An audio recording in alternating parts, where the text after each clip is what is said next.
184 pengrajin ilahi Lou Gao.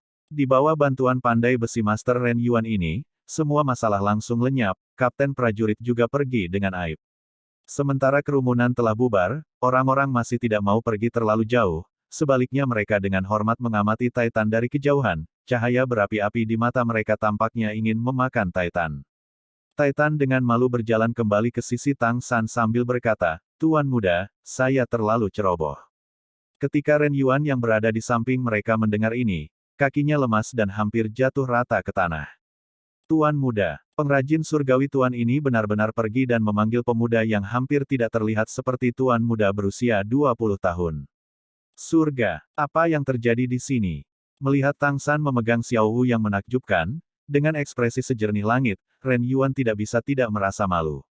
Dia belum pernah melihat pemuda yang begitu tampan dan wanita muda yang sangat cantik.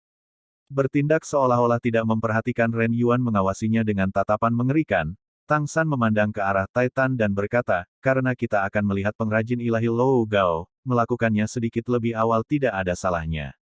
Titan secara alami tahu bahwa semua orang di daerah itu melihat mereka dan dengan demikian memberitahu Tang San, "Tuan muda, akan lebih baik jika kita naik kereta untuk saat ini.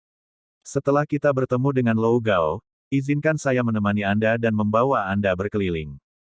Geng Xin. Kelompok itu sekali lagi naik kereta mereka. Ren Yuan juga memiliki keberuntungan naik kereta yang sama dengan Titan saat mereka menuju distrik pusat kota Gengsin. Meskipun Ren Yuan sangat ingin bertanya kepada Titan tentang identitas Tang San, karena dia tahu dia memiliki identitas yang rendah hati, dia memutuskan bahwa tidak meminta adalah yang terbaik. Sambil mengarahkan kereta ke depan, dia tidak bisa tidak terus melihat ke belakang ke arah Tang San yang hanya memegang tangan Xiao Wu sambil beristirahat dengan mata tertutup. Kota Gengsin sendiri tidak terlalu besar, dan tak lama kemudian mereka telah mencapai jantung kota tempat kereta berhenti. Ren Yuan melirik keluar jendela kereta sebelum mengumumkan, "Semuanya, kita sudah sampai, ayo turun di sini," kemudian melompat dari kereta, selanjutnya mengambil inisiatif untuk membuka tirai kereta. Titan, Tang San dan Xiao Wu turun secara berurutan, sementara Oscar, Ning Rongrong dan Ma Hongjun juga turun dari kereta belakang. Ketika semua orang turun dari kereta mereka, mereka tidak bisa tidak melihat ke atas. Tanpa harus bertanya, Tang San dan geng sudah tahu di mana mereka berada tanpa ragu. Ini adalah markas besar Asosiasi Pandai Besi. Bangunan besar ini terlihat agak kasar, hampir tidak ada dekorasi di atasnya, bahkan tidak ada satupun penjaga yang berdiri di gerbang. Tetapi jumlah orang yang masuk dan keluar adalah aliran tanpa akhir, dengan 3 pintu besar terbuka, dan Anda dapat dengan mudah melihat kerumunan yang ramai di dalam. Titan memperkenalkan tempat itu kepada mereka. Tempat ini dibagi menjadi 5 tingkat yang berbeda. Yang pertama adalah tempat mereka melakukan perdagangan umum.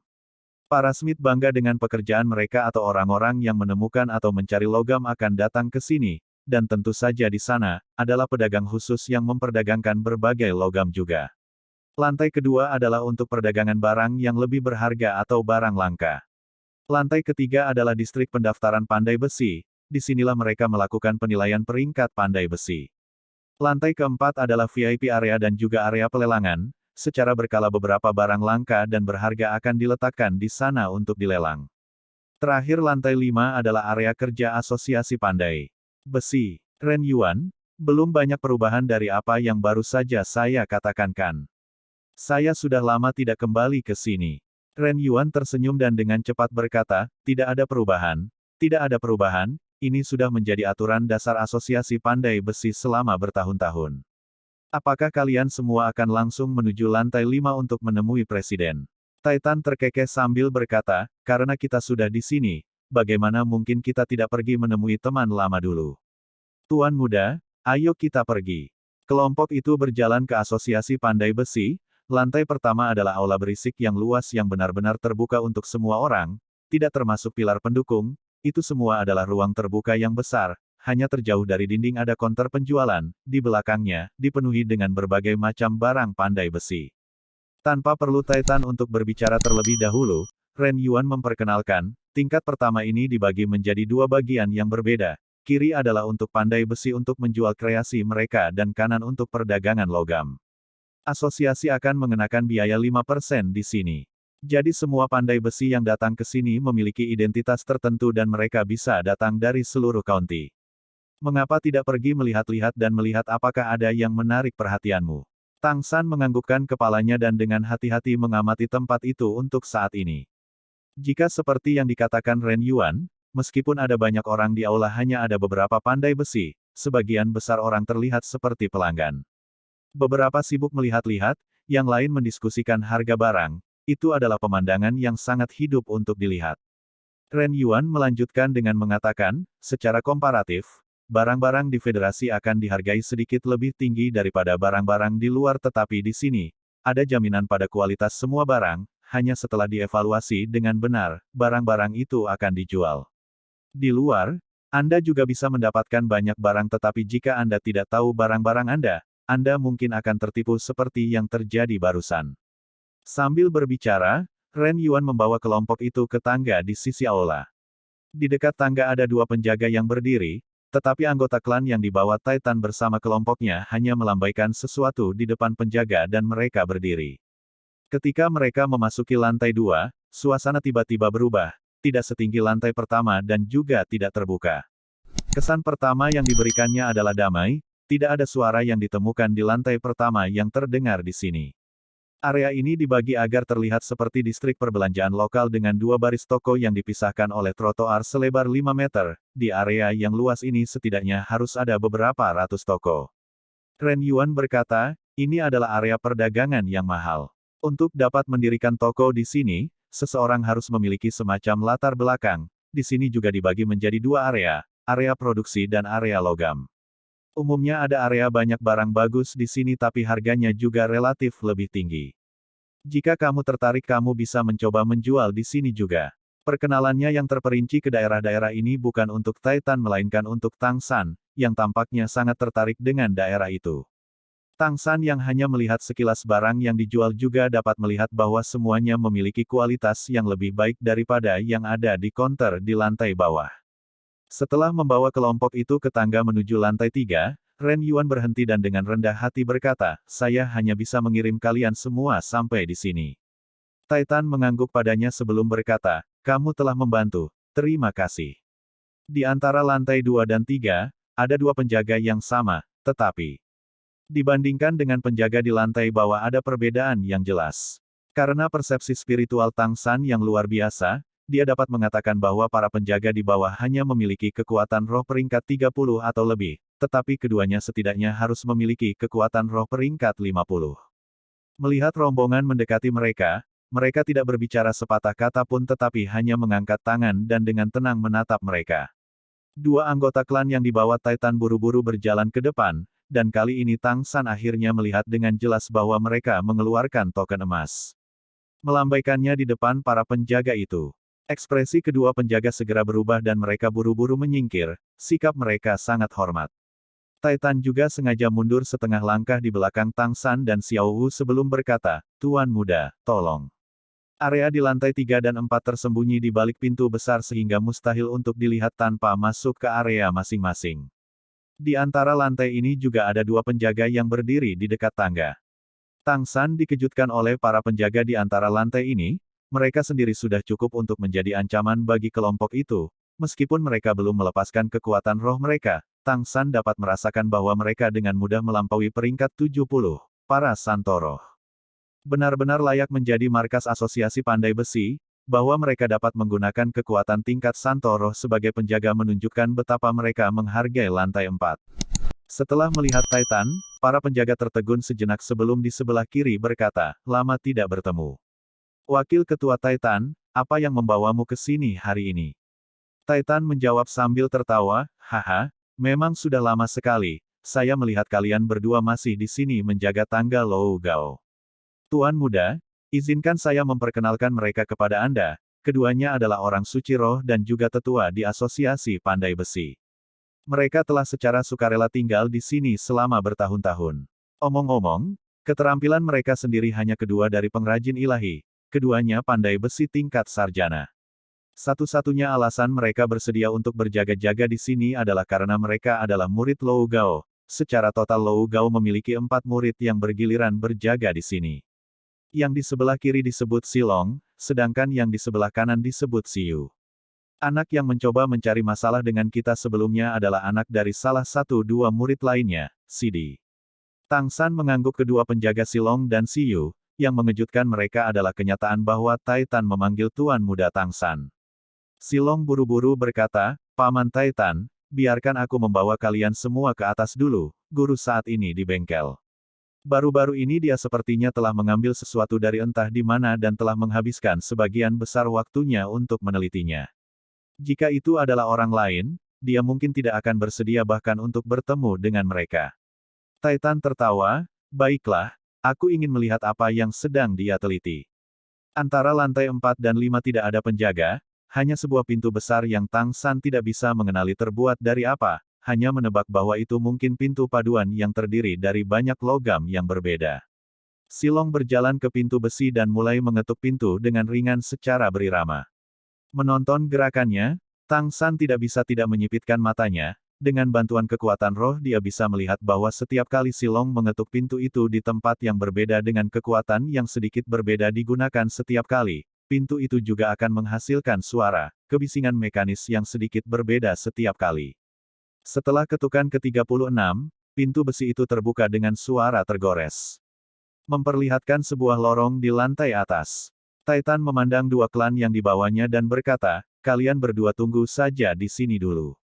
Mengatakan demikian, dia dan Tang San naik bersama dengan Silong ke lantai tertinggi di markas asosiasi, lantai 5. Saat mencapai lantai 5, mereka bisa mendengar deringan logam yang bertabrakan dengan nada tinggi. Taitan memberitahu Tang San dengan lembut, sebenarnya, lantai 5 ini adalah bengkel pribadi asosiasi pandai besi itu sendiri. Setiap pandai besi dari tingkat sarjana atau lebih tinggi memiliki area pribadi mereka sendiri di sini. Dulu saya juga memilikinya, tetapi karena saya tidak tinggal di sini lagi, saya juga tidak kembali ke sini untuk Smith, saya mengembalikan daerah saya ke asosiasi. Di luar pintu setiap kamar ada nomor sederhana mulai dari sisi terluar hingga area terdalam. Total ada 36 kamar, tetapi hanya ada 4 atau 5 yang memiliki suara yang keluar darinya. Jelas, selama tahun-tahun ini di mana orang tidak terlalu menghormati pandai besi, jumlah pandai besi tingkat sarjana menjadi sangat sedikit. Silong membawa mereka ke pintu terdalam sebelum dengan hormat mengangkat tangannya dan mengetuk pintu. Dari dalam ruangan, suara serak yang gelisah bisa terdengar, bukankah sudah kukatakan, tidak ada yang boleh menggangguku. Silong buru-buru berkata, Guru, ini saya. Maaf mengganggu Anda, tetapi Wakil Presiden Taitan telah datang, saya tidak punya pilihan selain memberi tahu Anda. Mohon maafkan saya untuk ini.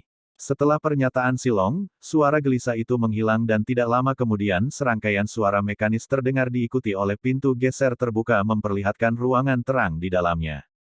Hal yang aneh adalah tidak ada jendela di ruang pandai besi namun sangat terang. Tampaknya di atap di dalam tergantung lampu ajaib, itu cukup mewah.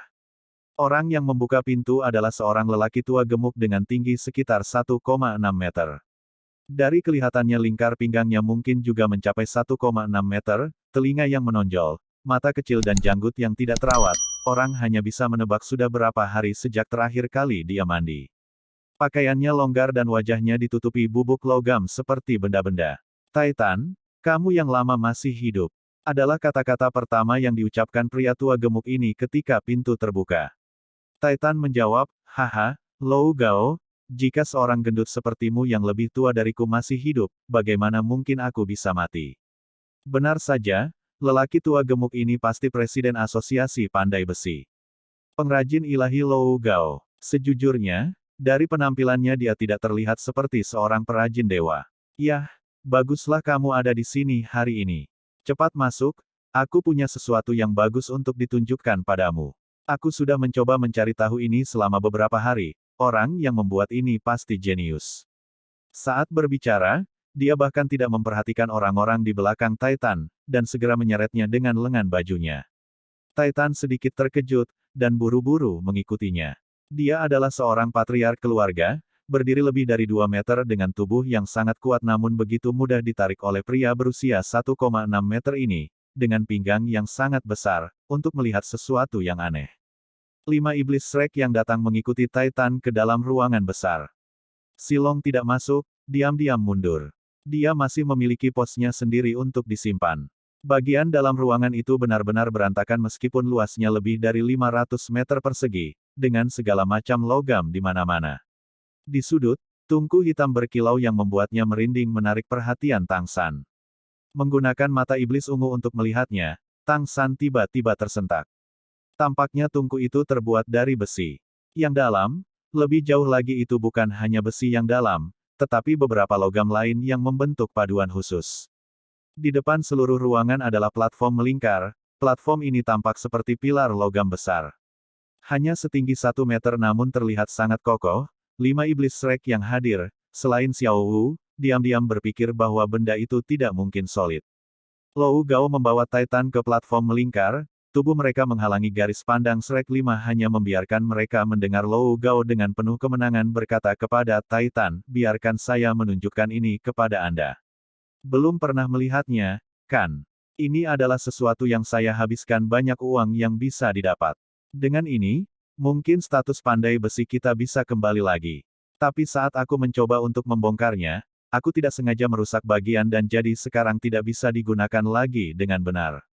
Aku hanya memikirkan bagaimana saya bisa memperbaiki hal ini, sangat menyakitkan, orang yang membuat ini benar-benar jenius. Jika saya tidak salah, alasan saya memecahkannya adalah karena ada alat pelindung di dalamnya, ketika saya mencoba untuk membongkarnya itu pecah dengan sendirinya. Titan, benda ini sangat menakjubkan sampai kamu kehilangan kata-kata.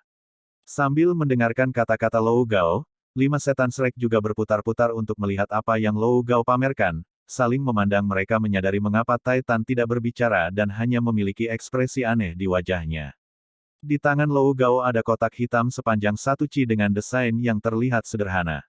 Orang lain mungkin tidak tahu apa ini, tapi bagaimana mungkin 7 iblis Shrek tidak tahu? Tang San, bagaimanapun, adalah pembuatnya. Itu benar, benda di tangan Lou Gao adalah panah Dewa Suge. Tang San tidak bisa tidak bertanya, Senior Lou Gao, dari mana Anda mendapatkan panah suci Suge ini? Dia ingat dengan jelas untuk tidak memberikan panah ini kepada orang luar, jadi bagaimana bisa itu berakhir di tangan Lou Gao? Di dunia ini seharusnya hanya ada satu orang yang bisa membuat barang ini. Lou Gao melirik Tang San dan berkata, siapa bocah ini? Tidakkah kamu tahu bahwa anak-anak tidak boleh menyela ketika orang dewasa berbicara? Tunggu, apa yang kamu katakan? Kamu tahu benda apa ini? Tang San tersenyum dan berkata, jenius yang membuatmu berbicara. Aku takut itu aku. Jadi tentu saja aku mengenali hal itu. Lou Gao mengangkat kepalanya untuk melihat Titan, yang memiliki senyum tipis di kepalanya dan mengangguk pada Lou Gao. Itu keren. Lou Gao berteriak keras mengejutkan semua orang, terutama Xiao Wu yang langsung melompat ke pelukan Tang San. Pengrajin ilahi yang gemuk ini juga bergegas menuju Tang San. Tang San dengan cepat menggunakan Ghost Shadow Perplexing Track-nya untuk membawa dirinya dan Xiao Wu mundur beberapa langkah. Senior Lou Gao, apa yang kamu coba lakukan? Lou Gao yang gagal menerkam Tang San juga membeku sesaat. Bocah, kenapa kamu mencoba bersembunyi? Cepat, cepat dan beritahu aku bagaimana kamu membuat benda ini, dan bagaimana mengembalikannya. Juga bagaimana kamu mengembangkannya. Jika kamu membantuku menjawab pertanyaan-pertanyaan ini, aku akan langsung mempromosikanmu menjadi seorang sarjana pandai besi kelas. Tang San dengan lembut membelai punggung Xiao Wu untuk menghiburnya yang ketakutan. Ning Rongrong juga tepat waktu datang dan mengambil Xiao Wu dari Tang San. Tang San berjalan ke panggung silinder dan melihat panah Dewa Suge sebelum dia tiba-tiba mengerutkan alisnya. Rongrong, ini adalah panah Dewa Suge yang saya jual ke sekolah Ubin 7 harta karun, bagaimana bisa keluar dari klan? Lou Gao terkejut dan berkata, sekolah Ubin berlapis 7 harta karun, saya membeli ini dari Spirit Hall, masih ada beberapa lagi di sana. Jika bukan karena ketenaran saya, mereka bahkan tidak akan menjualnya kepada saya. Jika saya tidak salah mereka juga mempelajari hal ini. Mendengar apa yang dikatakan Lou Gao, Tan San mengerti. Sudah pasti bahwa panah di depannya dibuat untuk sekolah Ubin 7 harta karun, tetapi setelah serangan Aula Roh di klan, mereka menggunakan panah pada anggota Aula Roh dengan sangat efektif. Jadi setelah mereka membunuh banyak 7 harta karun mengkilap. Anggota Tile School, wajar jika mereka mendapatkan beberapa busur silang ini. Lagi pula, di antara semua senjata yang dibuat untuk sekolah Ubin 7 harta karun, hanya panah Dewa Zuge yang tidak dilengkapi di tubuh mereka dan paling mudah diperoleh musuh. Jadi ini tidak mengherankan. Adapun alasan Lou Gao merusak panah ketika mencoba untuk membongkar itu bukan karena keterampilannya lebih rendah dari Titan, melainkan karena semua busur Dewa Zuge yang dia buat untuk orang lain memiliki mekanisme tersembunyi tambahan untuk menghancurkan diri sendiri, menghindari orang lain untuk dapat memproduksinya juga. Ketika seseorang mencoba membuka busur silang ini, mekanismenya akan bersentuhan dengan mesin bagian dalam dan merusak komponen kunci yang mencegah orang lain mempelajari cara kerjanya. Panah yang awalnya dia tunjukkan kepada Titan tidak memiliki mekanisme ini untuk mencegah gangguan seperti untuk penggunaan pribadinya sendiri dan membuatnya tanpa perangkat jauh lebih mudah dan lebih murah. Melihat Tang San tidak mengatakan sepatah kata pun melainkan hanya melihat panah Dewa Zuge di tangannya, dia tidak bisa menahan perasaan cemas.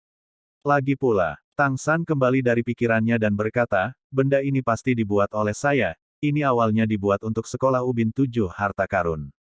Seperti mengapa itu berakhir di tangan Aula Roh, itu harus terkait serangan oleh Spirit Hall. Lou Gao dengan tidak sabar mendesak, saya tidak peduli siapa yang berhubungan dengan siapa atau apa. Saya hanya ingin tahu mengapa benda ini rusak. Wah, apakah Anda melakukan sesuatu untuk merusaknya? Tang San berbicara dengan senyum acuh tak acuh, panah Dewa Zuge ini adalah desain saya, untuk mencegah orang lain menirunya, saya telah memasang sesuatu di dalamnya sehingga setelah dibuka akan rusak dan beberapa bagian baru akan rusak, diminta untuk memperbaikinya. Mata Lou Gao berbinar, tidak masalah, tidak masalah.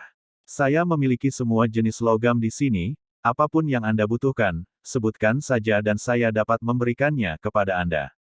Jika Anda ingin membuatnya sendiri, tempat ini juga baik-baik saja, perlengkapanku cukup baik. Tang San menggelengkan kepalanya dan berkata, Senior, kali ini saya harus mengecewakan Anda. Kali ini saya tidak dapat membantu Anda memasang kembali crossbow Zuge yang saleh ini. Mata Lou Gao tiba-tiba berkobar, kenapa? Kamu bocah kecil, kamu pasti murid Titan kan? Apakah kamu tidak tahu siapa aku? Aku adalah Presiden Asosiasi Pandai Besi. Bukankah aku sudah memberitahumu? Bantu saya memperbaiki ini, saya akan memberikan gelar sarjana kelas Smith kepada Anda tanpa tes lain. Tang San tersenyum berkata, Senior, apa gunanya gelar sarjana pandai besi bagi saya? Anda adalah pengrajin ilahi, jika saya memperbaiki ini di depan Anda maka tidakkah Anda dapat melihat mekanisme rahasia di dalam objek ini? Ini adalah rahasia untuk Sekte Tang saya, seseorang yang bukan dari Sekte Tang tidak boleh mengetahuinya. Bahkan di antara murid Sekte Tang, hanya beberapa anggota inti yang diizinkan untuk mengetahui proses produksi tertentu. Jika memang demikian biarkan, di masa depan kita anggota Sekte Tang akan kehilangan rahasia kita dan menjadi usang. Sekte Tang. Apa itu Sekte Tang? Kamu anak nakal yang sangat arogan. Titan, bukankah seharusnya kamu mendisiplinkan orang-orangmu dengan lebih baik? Lou Gao sangat ingin mengetahui cara kerja panah otomatis dan mau tidak mau melirik Titan. Titan tanpa daya merentangkan tangannya dan berkata, saya juga tidak tahu. Orang di depan Anda bukan murid saya, melainkan dia adalah pemimpin sekte-sekte Tang kami. Saya sudah menjadi bagian dari Sekte Tang, dan salah satu Anda yang mencoba mencuri rahasia Sekte Tang kami. Jika pemimpin sekte tidak ingin membuat masalah dengan Anda seharusnya sudah bahagia. Bagaimana Anda bisa mengharapkan kami memberitahu Anda bagaimana panah Zuge yang saleh ini dibuat? Petik 2. Lou Gao berkedip dan berkata, Titan mengapa kamu bergabung dengan beberapa sekte Tang acak? Bahkan jika keluargamu telah menolak dan kamu tidak lagi menjadi patriark, kamu selalu dapat kembali ke sini ke Asosiasi Pandai Besi. Titan kenapa tidak kamu? Beritahu kami seberapa baik kakak laki-laki di sini memperlakukanmu di masa lalu. Titan terkekeh dan berkata, saat itu kamu benar-benar baik padaku ketika aku pertama kali datang ke asosiasi. Akhirnya kamu menjadi presiden dan aku wakilnya. Lou Gao menepuk pahanya dan berseru, itu benar. Kami telah menjadi saudara yang baik begitu lama. Sekarang kakak laki-laki itu memiliki beberapa masalah. Bagaimana Anda tidak bisa membantu? Cepat dan beritahu saya bagaimana ini dibuat, juga pandai besi. Kamu harusnya tahu betapa pentingnya ini. Jika kita bisa membangunnya, maka Aula Roh juga akan datang membawakan kita bisnis juga. Titan menghela nafas dan berkata, kakak, tentu saja aku tahu betapa pentingnya ini. Tetapi karena itu, terlebih lagi aku tidak bisa memberitahumu. Aku tidak bisa melawan peraturan klan ini. Sebenarnya jika itu kamu, bukan aku, kamu juga pasti akan bergabung dengan Sekte Tang. Panah Dewa Zuge ini bagus tapi, di Sekte Tang kami, itu hanya senjata tersembunyi biasa. Ya, hal-hal ini adalah apa yang kami sebut senjata tersembunyi. Saya juga tertarik padanya, itulah sebabnya saya bergabung Sekte Tang. Kepada non-murid, kami tidak dapat mengungkapkan rahasianya. Mendengar kata-kata Titan, Lou Gao mengatakan sesuatu yang mengejutkan semua orang, kalau begitu ini sederhana. Biarkan aku bergabung dengan Sekte Tang ini. Mengingat keahlianku dalam menempa, bergabung dengan murid inti seharusnya tidak menjadi masalah. Jadi cepat dan katakan padaku. Titan memiliki senyum licik di bibirnya sementara Tang San dengan cepat berkata, Senior. Anda benar-benar ingin bergabung dengan Sekte Tang. Tapi Anda adalah Presiden Asosiasi Pandai Besi. Lou Gao tanpa sadar berkata, posisi sebagai Presiden ini, saya sudah bosan dengan itu. Setelah melihat panah Zuge yang indah ini, saya merasakan sesuatu yang belum pernah saya rasakan selama bertahun-tahun. Perasaan impulsif muda ini menyapu saya seperti ketika saya pertama kali belajar cara menempa. Sekarang Anda bisa memberitahu saya bagaimana benda itu dibuat, kan? Oscar yang berdiri di samping berkata, setelah bergabung dengan Sekte Tang, Anda akan menjadi murid Sekte Tang, sejak saat itu akan melayani Sekte Tang. Anda tidak akan pernah bisa menyebarkan rahasia Sekte Tang di luar klan. Tentu ini juga berarti Anda tidak bisa memberitahu mereka kepada pandai besi di luar Sekte Tang. Lou Gao agak terkejut berkata, kalian semua sangat merepotkan. Membatasi ini dan itu. Tidakkah kamu tahu seberapa buruk pandai besi memilikinya sekarang? Di luar kota Gengsin kita semua dianggap yang terendah, semua orang mencoba menggertak kita dan tahukah kamu mengapa? Itu semua karena kami tidak memiliki status sama sekali. Wah, karena kamu bisa menemukan semua hal ini, bukankah kamu juga seorang pandai besi? Tidakkah kamu ingin mencari lebih banyak manfaat bagi kami pandai besi di industri? Melihat Lou Gao yang tulus dan bersemangat, otak Tang San juga bekerja mati-matian. Dia tahu bahwa ini jelas merupakan kesempatan besar baginya, dan jika dia menangkapnya dengan baik, itu akan memiliki dampak yang tak terukur pada masa depan Sekte Tang. Dia dengan cepat melirik Titan yang juga menatapnya dengan tatapan bersemangat. Bagaimana dengan ini? Mengapa tidak membiarkan Sekte Tang dan Asosiasi Pandai Besi bekerja sama? Biarkan Sekte Tang secara resmi mempekerjakan beberapa pandai besi yang terampil untuk membantu membuat bagian-bagian untuk senjata tersembunyi ini. Dengan cara ini saat senjata tersembunyi Sekte Tang berkembang, status pandai besi juga akan meningkat.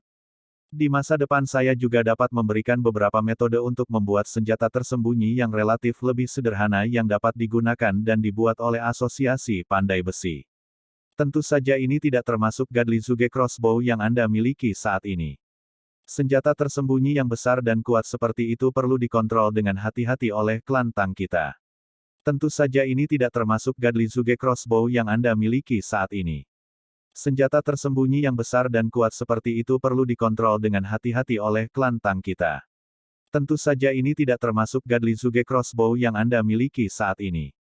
Senjata tersembunyi yang besar dan kuat seperti itu perlu dikontrol dengan hati-hati oleh klan Tang kita. Mendengarkan kata-kata Tang San, Lou Gao mengerutkan kening dan matanya berangsur-angsur menjadi tenang juga. Wah! Apakah kamu pemimpinnya atau kamu benar-benar seorang pengusaha? Jadi tidak peduli apa, kamu tidak mau menyerahkan proses pembuatan panah Dewa Zuge ini kepadaku. Bagaimana jika aku mendapatkan sesuatu untuk ditukar dengannya? Tang San tersenyum dan menjawab, saya tidak akan menukarnya. Lou Gao mengeluh, kamu bahkan tidak tahu apa yang akan aku tawarkan namun kamu sudah mengatakan tidak. Tang San mengangguk dan berkata, tidak peduli apa itu, saya tidak akan setuju dengan perdagangan.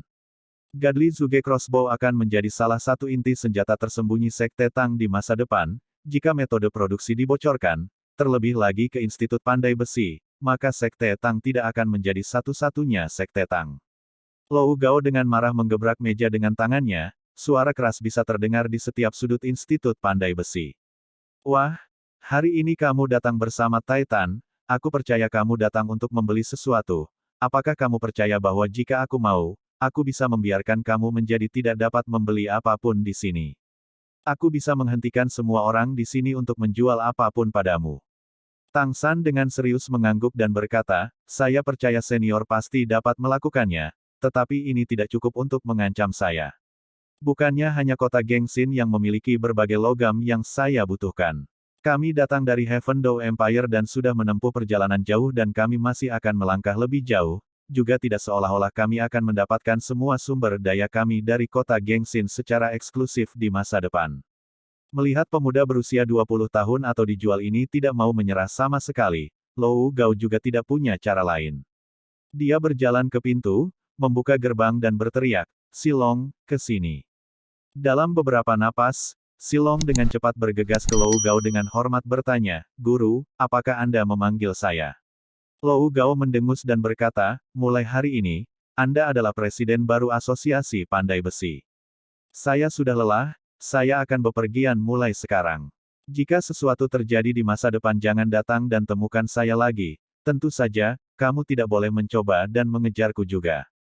Ah, guru kamu pasti bercanda kan? Silong berkata, tercengang oleh kata-kata Lou Gao yang tiba-tiba. Apakah aku Terlihat bercanda? Aku akan meninggalkan pekerjaanku di sini untuk kalian berempat bersaudara. Lain kali ketika aku tidak lagi di Asosiasi Pandai Besi. Kalian semua harus bekerja sama untuk menjalankan asosiasi ini. Lagi pula aku sudah tua, sudah waktunya saya pensiun juga. Jika seandainya sesuatu yang sangat besar terjadi yang tidak dapat Anda tangani, maka kirim seseorang untuk pergi mencari Titan di Kekaisaran Surga Do. Dia adalah wakil presiden dan juga pengrajin ilahi omong-omong.